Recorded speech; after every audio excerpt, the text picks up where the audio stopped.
guys, so before I get on with telling you the top 5 books that I wish I had read sooner, I'm going to do a couple quick announcements. Number 1 being that I've created a Goodreads book for the I Like Big Books, and that there is a link down in the description below.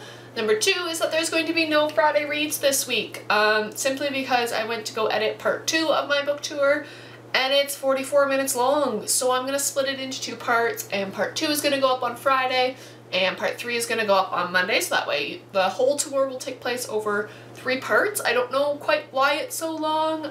Maybe I talk a little bit too much, but I do show every single book on my bookshelf, so yeah. So that is why. And then next week for my Friday reads, I'll just do a double dose of Friday reads so you guys can still see what I'm reading. So on to the top 5 books I wish I'd read sooner, starting with Dodie Smith's I Capture the Castle. These are all books that I've read this year, pretty much. Yeah, every single book I've read in 2014. Dodie Smith is I Capture the Castle is a classic children's book. I hadn't heard about it until this year, and it's really sweet. I really enjoyed it. I kind of wish I'd read this growing up, because I think it would have just added that extra, you know, little something to it, but I am really glad I read this. I just wish I'd read it a little sooner. Number 2 is one I've been putting off for a while, and it is The Ocean at the End of the Lane by Neil Gaiman. I really like Neil Gaiman's work. If you guys have watched my video, I have a couple signed books by him. I'm currently in the process of reading Goodreads.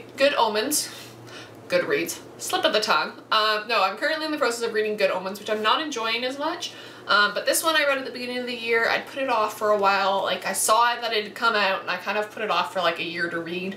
And then when I read it, I absolutely loved it. So I kind of wish I'd just read it right away. But you know what? I still read it, and I still love it. Number 3 is Anne Bronte's The Tenant of Wildfell Hall, which is one of my all-time favorite books now. I read this year. I wish I had read this so I wouldn't have just dismissed the Brontes as, you know, the gothic ladies. As you guys know, I have reread Wuthering Heights this year, and I intend to reread Jane Eyre, but generally I'm not the biggest fan of Emily or Charlotte Bronte, but I am a huge Anne Bronte fan. And I wish I hadn't waited so long, because I was kind of like, oh, well, first of all, I didn't really know about it, and second of all, I would have been dissuaded because I didn't really enjoy Wuthering Heights and Jane Eyre when I studied them in high school. I mean, in large part, that was due to really horrible high school teachers, but yeah, so I am really glad I finally got around to reading this. The next one is Herman Melville's Moby Dick, which I read this year, I think in May, I want to say, as part of the Melville DK read-along with a bunch of other people. I really liked this. I thought it was hilarious in parts. Yes, it is boring sometimes. I will admit this. It is a challenging read. Specifically, I am thinking of the chapter Setology, I think that's how you say it, where he discusses the different whales, though I did learn that the narwhale's tusk is actually a tooth, and it always comes out on the left side, which is always a fun fact to have. I do wish I hadn't been so afraid to read this. I really enjoyed this, and yeah, so I don't be afraid to read this.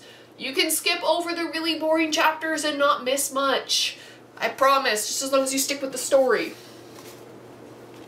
The next one I regret not reading sooner is Donna Tartt's The Secret History. I read this at the beginning of the year. She came to Toronto in November of last year to do a book signing for the Goldfinch. She publishes like once every 11 years. I really wish I had read this sooner so I could have gotten my copy signed.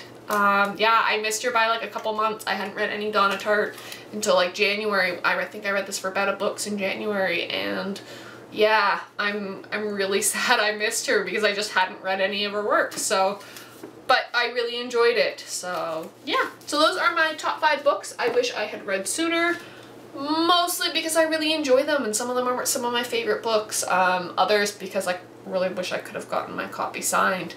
But yeah, so I will see you guys on Friday with my bookshelf tour part 2, and hope you guys have a great rest of your week. Bye.